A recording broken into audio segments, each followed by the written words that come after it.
সবাই কেমন আছো? তো আমি আজকে একটা রেসিপি নিয়ে আসছি। তো দেখো আমার রেসিপিগুলো কেমন হচ্ছে অবশ্যই জানাবে। এইভাবে আমি একটা বাটি নিয়েছি, বাটি নিয়ে এখানে বাটার নিচ্ছি, বাটি নিয়েছি, বাটি নিয়ে বাটার নিচ্ছি। ঠিক আছে, বাটার নিলাম, এইভাবে বাটার নিয়েছি। বাটারটাকে ফেটিয়ে নিচ্ছি একটু। ঠিক আছে, বাটার নিলাম, বাটার নিয়েছি, ফেটিয়ে নিয়েছি। তারপর চিনি পেস্ট করে নিয়েছি, কিনাও পাওয়া যায় বাজারে, তো আমি একটু পেস্ট করে নিয়েছি চিনিটাকে এইভাবে। ঠিক আছে, এটাকে বাটারের সাথে আমি মিক্স করে নিয়েছি চিনিটা। আর ময়দা নিয়েছি, বেসন নিয়েছি, সুজি নিয়েছি, ড্রাই ফ্রুট নিয়েছি, বেকিং পাউডার নিয়েছি আর কাস্টার্ড পাউডার নিয়েছি। তাহলে এইভাবে বাটারের সাথে চিনিটা মিক্স করে নিলাম, নিয়ে আমি ময়দা দিচ্ছি,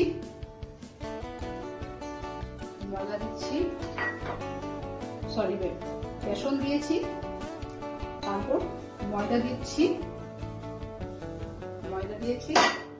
সুজি দিচ্ছি, দিয়ে এইভাবে মিক্স করে নিচ্ছি। আর 1 চিমটি বেকিং পাউডার দিচ্ছি। ঠিক আছে,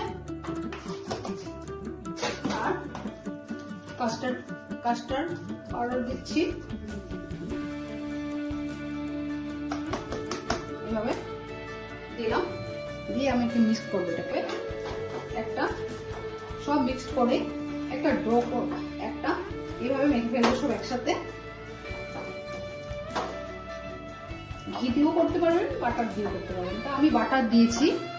এভাবে করে সব একসাথে সুজি, ময়দা, বেসন, কাস্টার্ড পাউডার, একটু সামান্য বেকিং পাউডার আর চিনি গুঁড়ো বাজারে পাওয়া যায়, তাও আমি আজকে বাড়িতে নেই, তাই আমি গুঁড়ো করে নিয়েছি। আর ড্রাই ফ্রুট নিয়েছি। তো এইভাবে এটাকে আমি করে নিচ্ছি। দেখুন এইভাবে মেখে নিয়েছি, মেখে আমি এগুলোকে গোল গোল করে এইভাবে গোল করে ড্রাই ফ্রুট লাগিয়ে নিচ্ছি। এভাবে আরেকটা করছি, এইভাবে করে এটা পুরো ফিনিশ করার পরে বলবো এটা কি রেসিপিটা। ঠিক আছে, এখন বলছি না আপনাদেরকে, পুরো কমপ্লিট করে নিই। এভাবে করে করছি আমি, এইভাবে আমি করে নিয়েছি। এখন আমি আমার রান্নাঘরে যাওয়া নেই, মাইক্রোওভেনটা আমার ডাইনিং স্পেসে আছে, তাই আমি যাচ্ছি। 10-15 মিনিট রাখবো, তারপর আমি নিয়ে আসবো, আপনাদেরকে দেখাবো। ঠিক আছে, দেখুন মাইক্রোওভেন থেকে নিয়ে আসছি বাটি করে, এভাবে বাটিটার মধ্যে বসিয়েছিলাম। তো আমার জায়গা নেই রান্নাঘরে, তাই আমি মাইক্রোওভেনে বসানোটা আপনাদেরকে দেখাতে পারিনি, তাই নিয়ে আসছি। তো দেখুন কি দুর্দান্ত হয়েছে জিনিসটা। তাহলে আমার রেসিপিটা এমন সুন্দর হয়েছে, ভেঙে যাচ্ছে, এমন মচমচা হয়েছে।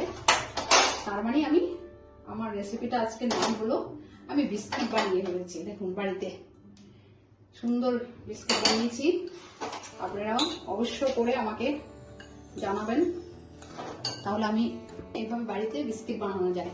তাহলে অবশ্যই আমাকে লাইক, কমেন্টস, সাবস্ক্রাইব করে দেবেন। অনেকদিন হচ্ছে, তো কমেন্ট করে আমাকে অবশ্যই জানাবেন আপনারা বাড়িতে করবেন। কি দুর্দান্ত দেখুন বিস্কিট হয়ে গেছে। আমি বললাম না, কমপ্লিট হওয়ার পর আমি জানাবো, তাই বিস্কিট বানিয়ে ফেললাম।